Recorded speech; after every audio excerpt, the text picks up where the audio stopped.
Cetus. Not born from the sea, but sent to it. A divine weapon shaped like a living nightmare and aimed at an entire coastline. The creature was not a predator acting on instinct. It was a punishment.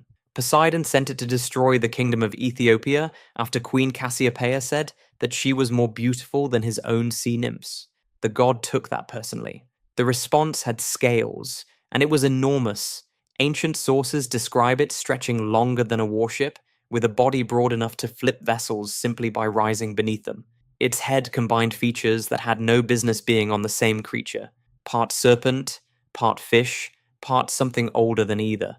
It surfaced along the Ethiopian coast repeatedly, eating livestock, destroying fishing villages, pulling sailors from boats. The oracle at Ammon delivered the verdict that ended the kingdom's options. Sacrifice the princess Andromeda, or watch the creature consume everything. The king and queen chained their daughter to a coastal rock and waited. There was nothing else left to do. Perseus arrived carrying Medusa's severed head in a bag. He saw Andromeda chained to the rock, and the creature rising from the water to collect her. What followed was brief and brutal. He held the Gorgon's head toward the creature as it surfaced. The gaze that turned men to stone worked on the monster too. The creature slowed. Perseus drove his blade, the harp, into its throat before it could recover. The sea around the rock turned dark for several minutes before it stopped moving. When Perseus later washed the Gorgon's head in the shallows, the coral around it hardened permanently. Ancient Greeks believed coral was created at that exact moment. The ocean's own tissue turned solid by contact with something it could not survive. Every piece of coral in every Greek sea was, in their understanding, a scar left behind by that single encounter. But ending one coastal nightmare was not enough for the sea. The next creature did not attack from open water. It lived in what the water left behind. Hydra. It made its home in the swamps of Lerna. And the swamps of Lerna killed people before the creature even appeared. The water ran deep and foul. The ground soft enough to swallow a man who stepped wrong. Ancient Greeks considered Lerna one of the physical entrances to the underworld. Not as a figure of speech, but as literal geography. They believed the water there connected directly to the land of the dead. Farmers working fields near the swamp left offerings at the waterline before dawn. They did not expect the offerings to protect them. They expected the offerings to be noticed. The creature that came out of those waters had 9 heads on a single serpent body, each capable of moving on its own, each producing a venom so strong that its breath alone killed at close range. Heracles arrived as his second labor, sent by Eurystheus, who knew exactly what he was sending him into. The first attempt went wrong immediately. He cut off one head with his club. 2 grew back in its place. He cut off another. 2 more. The heads he had already removed kept working on the ground, still biting, still producing venom, still dangerous, even fully detached from the body. His nephew Iolaus figured out the solution before Heracles did. After each cut, Iolaus pressed a burning torch to the stump. The heat sealed the wound before the tissue could split and grow back. They worked through 8 heads this way, 1 cut, 1 burn, moving through the creature while it thrashed across the swamp. The central head could not be killed. No method worked on it. Heracles cut it off, buried it still moving beneath a boulder on the road to Elaeus, and pressed the stone down with his full weight. Local accounts say the head kept moving under the rock for years afterward. Before leaving, Heracles dipped his arrows in the Hydra's blood. Its name simply means water serpent. The venom on those arrows eventually killed Heracles himself, transferred through a poisoned garment decades later. The second labor never truly ended. The creature was gone. Its poison was not. While divine punishment shaped those first 2 creatures, the next one was made into a monster by something far more personal. Scylla. She was not born a monster. She started as a nymph, beautiful enough that Glaucus, a sea god, became obsessed with her. She rejected him. Glaucus went to Circe and asked for a potion to make Scylla love him. Circe, who wanted Glaucus for herself, gave him something else entirely. She poisoned the coastal pool where Scylla bathed. When Scylla entered the water that day, the change began from the waist down and did not stop. Her lower body split into 6 long necks, each ending in a head lined with 3 rows of teeth. 12 legs grew beneath those. She kept her human face. She kept full awareness of what she had become. She moved to a narrow strait and settled into a cave high on a cliff face, positioned so that ships passed directly beneath her. She could not leave. She could not undo what had been done to her. so she fed on what passed below, reaching down with all six necks at once, pulling sailors from the decks of ships that came too close to her rock. When Odysseus passed through her strait, he already knew what would happen. Circe had told him in advance how many heads, how many men, how fast it would happen. He said nothing to his crew. He kept them rowing. He watched six of his men lifted screaming from the deck, calling his name as they were carried up into the dark of the cave. He kept rowing. Losing six was the only option. Stopping meant losing everyone. Charybdis. It held the opposite cliff in the same strait, and where Scylla was precise, Charybdis was something else entirely. 3 times each day it swallowed the sea itself. 3 times each day it spat it back out. The whirlpool it created during each swallow was wide enough to take entire ships whole, deep enough that the seafloor became briefly visible through the spinning center before the water crashed back in. Homer described the surface above it during a swallow as boiling and black. Nothing pulled into it came back up in one piece. Odysseus survived his second encounter with it by grabbing a fig tree growing from the cliff directly above and hanging there while his raft was pulled under, waiting for the water to spit the wreckage back up. He dropped back onto the debris and paddled away before the next swallow began. The timing had to be exact. There was no room for error and no second chance. Together, Scylla and Charybdis defined that strait so completely that their names became a Greek saying for impossible choices. Lose 6 men or lose everyone. Hug one cliff or get swallowed by the other. Greek sailors crossing that water did not pray for safety. They prayed for acceptable losses. That distinction tells you everything about how the ancient Greeks understood the sea. While those 2 creatures destroyed through proximity and appetite, the next one needed neither. It destroyed through something the Greeks feared far more than physical danger. Sirens.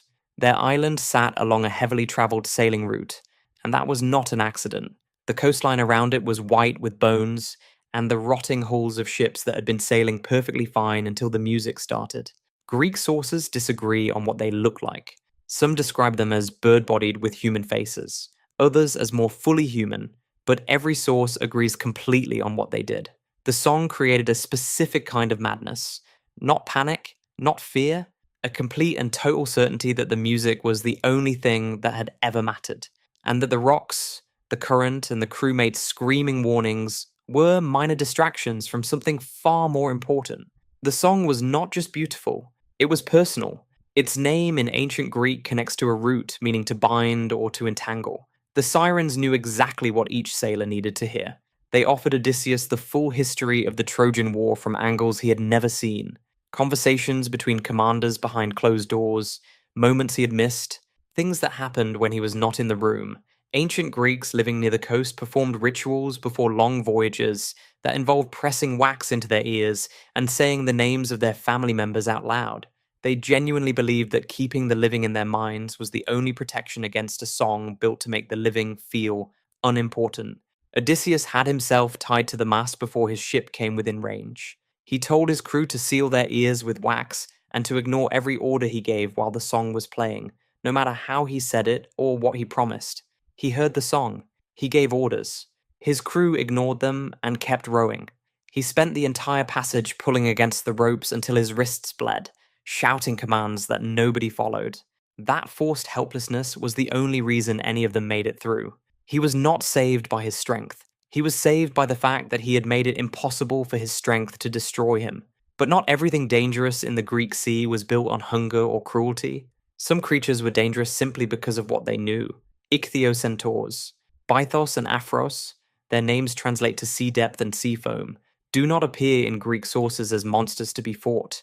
They appear as presences to be acknowledged. They were there when Aphrodite rose from the ocean at her birth. They carried her to shore.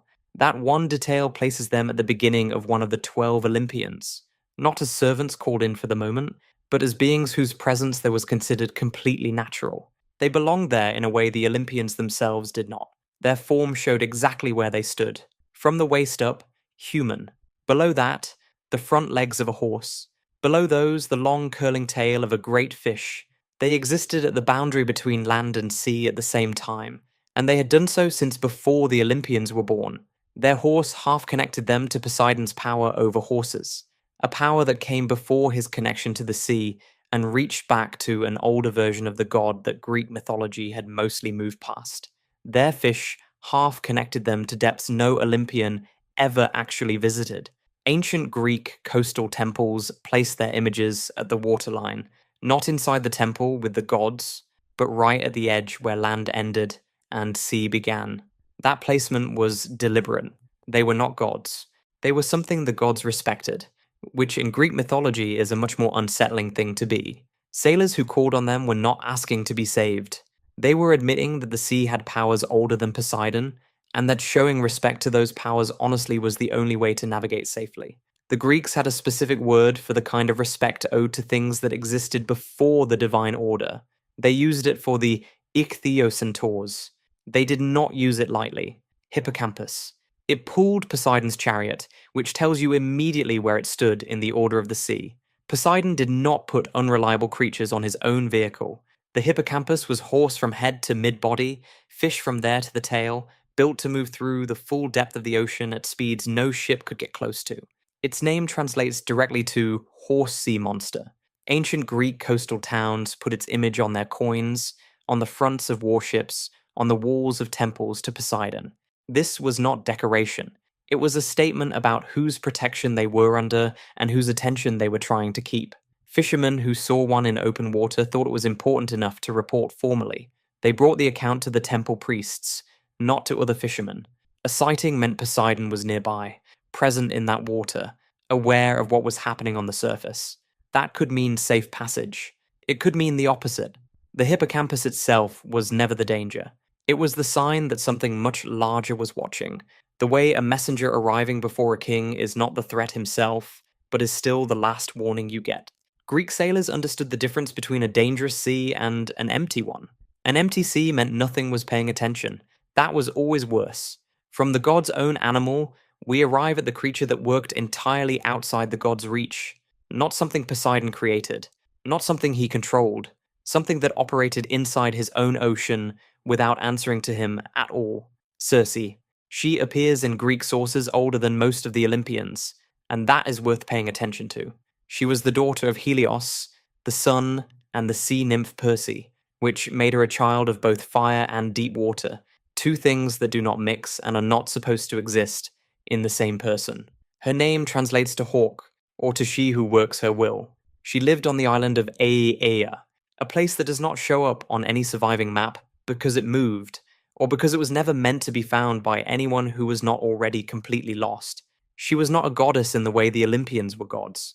She was something older and far less controlled. Her ability to transform living things was not given to her by anyone. Not a reward, not a skill she learned, not a role assigned by Zeus. It was just hers. The way the depth of the ocean is just the ocean's. When Odysseus's crew landed on her island and she turned them into pigs, she was not punishing them for anything specific. She was sorting them correctly. The transformation showed what they were, not what she wanted them to become. That made her more dangerous than anything else in the Aegean, because there was no higher power to appeal to. She was not part of a system with rules above her. Odysseus approached her alone after getting instructions from Hermes, who gave him a plant called moly, white flowers, black roots, impossible for a normal person to pull from the ground without divine help. When her drugs failed to change him and he held his sword to her throat, she understood immediately what his resistance meant. Not that he was powerful, that someone who knew her had prepared him. She changed his crew back without argument and kept him on the island for a full year. Neither of them put that year into words in any account that survived. Before he left, she gave him something no living person had ever been given. Exact detailed directions through the underworld, the complete layout of the land of the dead, the names of the specific people he needed to find there, the precise steps of the ritual required to make the dead speak, the size of the trench, the blood, the order of the offerings, the exact words to say. She knew all of this without looking anything up. She had never been to the underworld herself. No source explains how she knew what she knew. The knowledge was just hers, the same way everything she had was just hers, with no explanation and no ceremony attached to it. Odysseus used every piece of it. The layout was accurate. The ritual worked exactly the way she said it would. The dead spoke when he followed her steps correctly. He made it home largely because a creature older than the Olympians, living on an island with no fixed location, handed him a map to a place she had never visited and turned out to be right about every single detail. He never went back. He never explained the year. Some doors the Greek myths open and then leave open, without telling you what is on the other side. The sea has always worked that way. It gives you just enough to survive, and never enough to fully understand. If you made it to the end without getting swallowed, dragged off a deck, or turned into something with 4 legs, you might as well subscribe. The sea will still be here.